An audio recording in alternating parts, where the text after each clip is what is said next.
Assalamu alaikum. So I've just started posting videos online after a long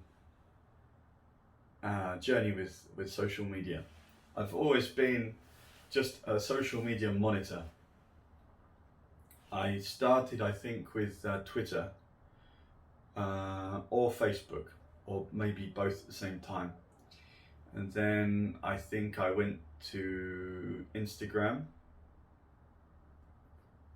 YouTube, I've only ever used it to watch videos. I've never really posted anything on it until now, till recently. Now, just to give some context, I think my Instagram account, I forgot LinkedIn as well. So just to give some context, right now on this day, which is, what is it, the 13th or 14th of January 2021, I think I have like 40 followers on Twitter or something like that. On Instagram I have 450, something like that. I can't even remember how many followers I've got on Facebook because I really don't use it that much. I've kind of don't find it to be so engaging anymore. And Twitter, LinkedIn, I've got quite a few, like maybe 1,500 or more, something like that.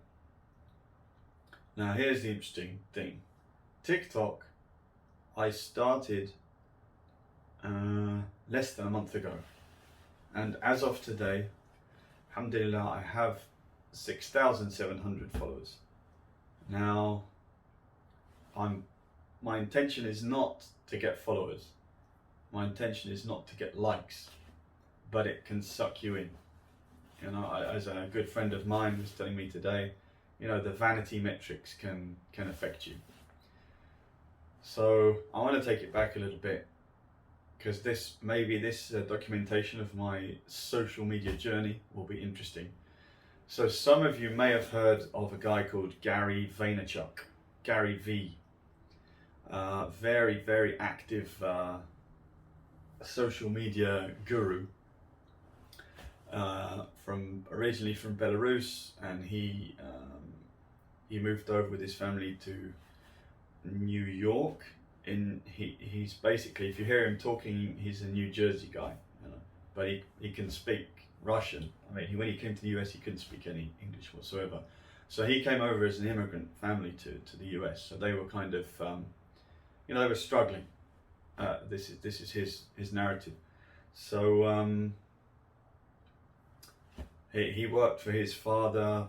Didn't do particularly well at school. Was good at sports, and the guy is very good public speaker, very charismatic. He swears a lot, which is, I mean, for me, I can put up with it. The only issue I have is that, it's not something I want to share with my mom, my dad or something, because, it's like, that's who he is. But it just, unfortunately, stops me from sharing videos with most people, because most of his content's pretty sweary. But if you can put that aside, the core of his message is very, very powerful, and this guy gives it away for free. If you listen to all of his podcasts, you can basically become a guru in social media. He's that transparent, that good, and he's got a way of really kind of cutting through the ego and the kind of lies that people tell themselves. Now, one of his popular phrases is you just need to do. So stop, dilly-dallying around. If you want to get on social media, you want to get a personal brand, then try to do content that you're passionate about. Because if you're not passionate, if you don't like it, that there'll be no passion, and people just won't want to interact with you. So whatever you're passionate about, record yourself doing it, document it. And so that was the first thing. The second thing is, it doesn't have to be too fancy. Just get on with it and do it. Put a video out there. Don't be a perfectionist, otherwise you'll waste all your time trying to perfect things and worrying about what people might or might not do or say. And he always says, don't do it for the likes, don't do it for the number of followers, do it because you're passionate, and most importantly, try to deliver value. Try to provide content that's valuable to other people. And he says the same thing in a different way over and over and over again. There's nothing really, it's all common sense stuff, to be honest. But common sense is something that it seems a lot of us don't have and don't follow. I mean, how often is it that you learn things and you realise that that's so obvious, but you wouldn't have realised it unless someone told you. That's where experience is valuable. And I like to listen to what people have to say. And I have to say, it's clear to me when things resonate with me. Like, for example, Gary Vee's message, what he's trying to say resonates. There's a few things which I really struggle with Gary. I'd say the most important thing is what he says about parents. Now, in his experience, he gets a lot of questions from people. So he's had kids that have come to him and told him stories, and he's probably seen where the parents are really kind of oppressive and stopping their children. They want their children to go in this direction. That's it, regardless. They don't care what the child wants. Even though at the age of 20, 22, how is someone supposed to know exactly what they want to do for the rest of their life? Your life is effectively about exploring. And what is your vocation? That's what I think anyway. I mean, you explore and you find. If you don't like doing something, and you can stop doing it and go do something else, then you should probably do that, because if you're not enjoying what you're doing, then you're not going to be passionate about it. I've got a bit of a dry throat today. Inshallah, it's not anything sinister. Anyway, so to be passionate about what you're doing is extremely important. So, and I tell my kids, look, I want them to go to university and everything. And, for example, my oldest, he wants to go to university and he knows what he wants to do, but I haven't forced him to do that. My parents didn't force me to do what I did in university. I did electronics engineering because I loved electronics. I loved pulling things apart since I was a kid. I love the electronics components, the circuit boards. I'd always been fascinated by the smell of the components, the solder, everything.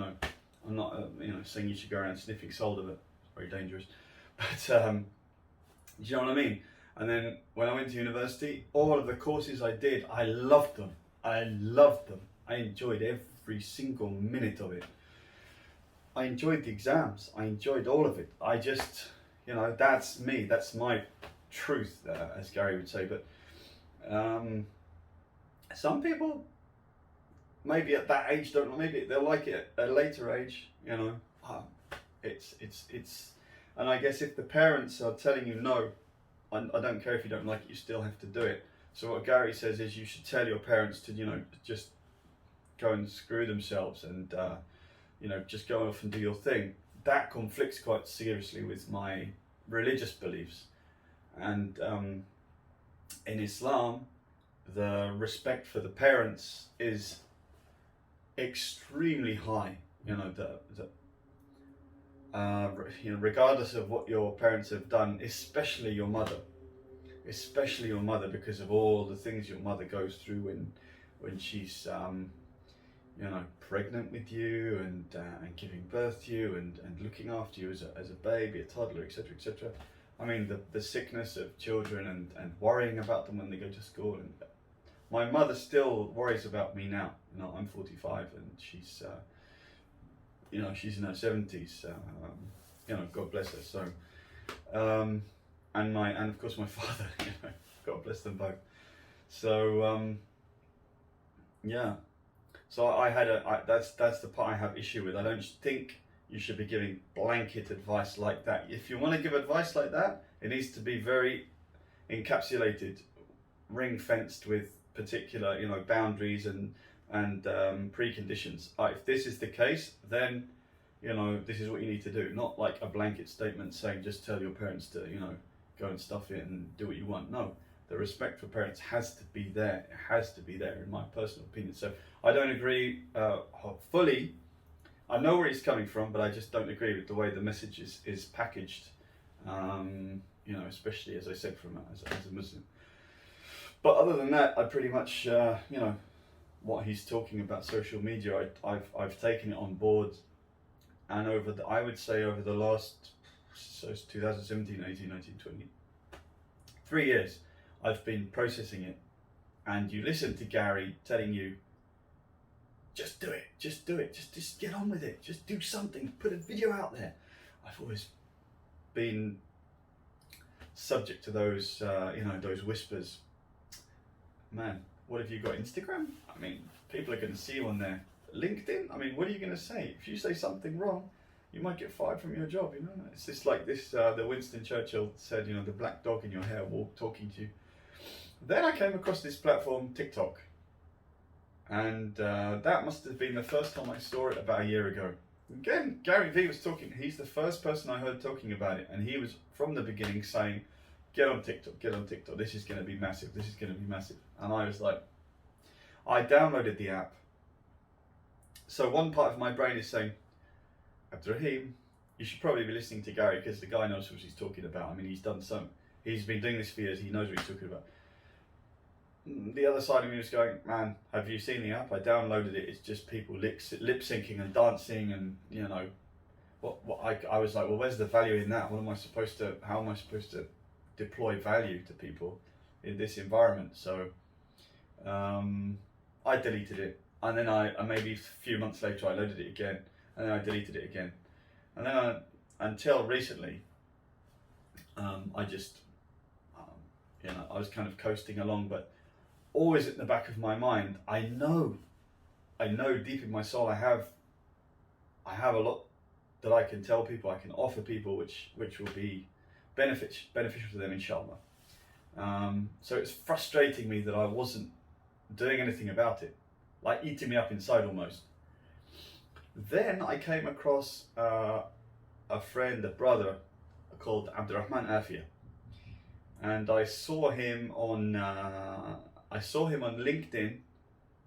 How I met him, or how I knew of him, was through a guy called Frank Mengert.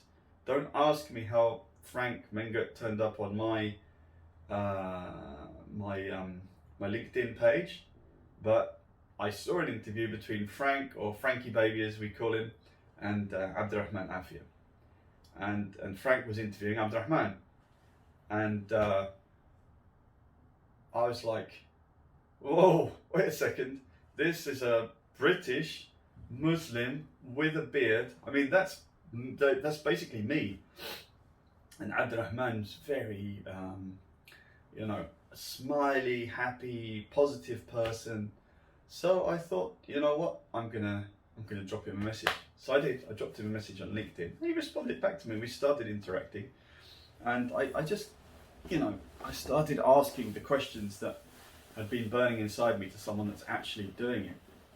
I didn't really know much about TikTok still. I still really hadn't. But I started writing articles for LinkedIn. I think I've written 3 articles. None of them have been I'm not really. I think there's benefit in them, but I need to do a lot more. It takes me, a good couple of days to write an article, because I want to have something that I feel people will really, get value from. That's my main driver. So we interacted on and off, and then eventually, I remember a friend of mine, this couldn't have been more than a month ago, or let's say a month and a half, a friend of mine here in Kuwait told me, there's a guy on social media called Abdurrahman Afia. Man, I follow him, I love this guy, he's great, he's hilarious. And I was like, subhanAllah, wow, I've got to do something about this. So I talked to Abdurrahman. I was like, man, I'm worried for this platform because there's so much, you know, what I would consider, you know, I don't really, things I don't really just want to get involved in, like music and singing and dancing and stuff like that. That's just me, okay, as a Muslim. And what I want to do is deploy value. So he said to me, look, if you download the app, on your home screen, it's going to pop up with all sorts of stuff. It's going to push whatever is popular in your area to you. You can long click on that video and just say, I'm not interested in this content, and the algorithm will slowly start to understand it. This kind of thing you don't like, and anything that you like, it will start to understand that content like this should be pumped to your For You page. And sure enough, this was right.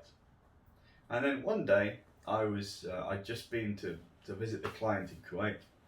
I went to the Coffee Bean and Tea Leaf, actually, which is one of my favourite. It is my favourite coffee shop.